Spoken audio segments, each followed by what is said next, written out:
आज का जो हमारा विषय है जनन है। बायोलॉजी का एक चैप्टर है जनन, इसमें चैप्टर है मानव जनन, उसके बारे में थोड़ा सा समझ लेंगे। और हमारा जो चैप्टर है जनन है, जनन क्या होता है इसके बारे में हम समझेंगे। जनन किसको कहते हैं? अपने समान नए संततियों को उत्पन्न करने की जो क्रिया होती है उसी को जनन कहते हैं। जैसे मानव है अपने समान संतति का उत्पादन कर रहा है, पशु पक्षी अपने समान कर रहे हैं, इसी क्रिया को जिसमें जो क्रिया होती है इसी को जनन कहते हैं। अब आ जाता है जनन कितने प्रकार के होते हैं। जनन दो प्रकार के होते हैं, एक लैंगिक जनन और एक अलैंगिक जनन। लैंगिक जनन किसको कहते हैं? जनन की वह प्रक्रिया इसमें दो विपरीत जीवों की आवश्यकता पड़ती है, नर और मादा की आवश्यकता पड़ती है।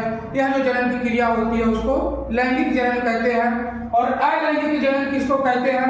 जनन की वह प्रक्रिया इसमें एक ही जीव की आवश्यकता होती है, इसमें दो विपरीत जीवों की आवश्यकता नहीं होती है, उसको अलैंगिक जनन या एकल जीव जनन कहते हैं। इसमें एक ही जीव जनन की क्रिया में भाग लेता है।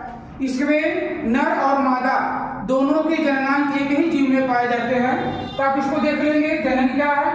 अपने समान नए संततियों को जन्म देने की जो क्रिया होती है उसी को जनन कहते हैं। जनन कितने प्रकार के होते हैं? जनन दो प्रकार के होते हैं, लैंगिक जनन और अलैंगिक जनन। अलैंगिक जनन को एकल जीव जनन भी कहते हैं।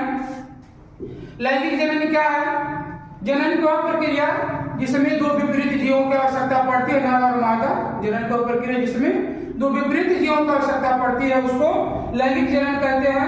यह होता है मानव में, पशु में, पक्षी में, आज जितने भी प्राणी हैं सब में आता है। अलैंगिक जनन किसमें आता है? जनन की वह प्रक्रिया जिसमें एक ही जीव की आवश्यकता पड़ती है, इसको एकल जीव जनन या अलैंगिक जनन कहते हैं। जैसे अमीबा है,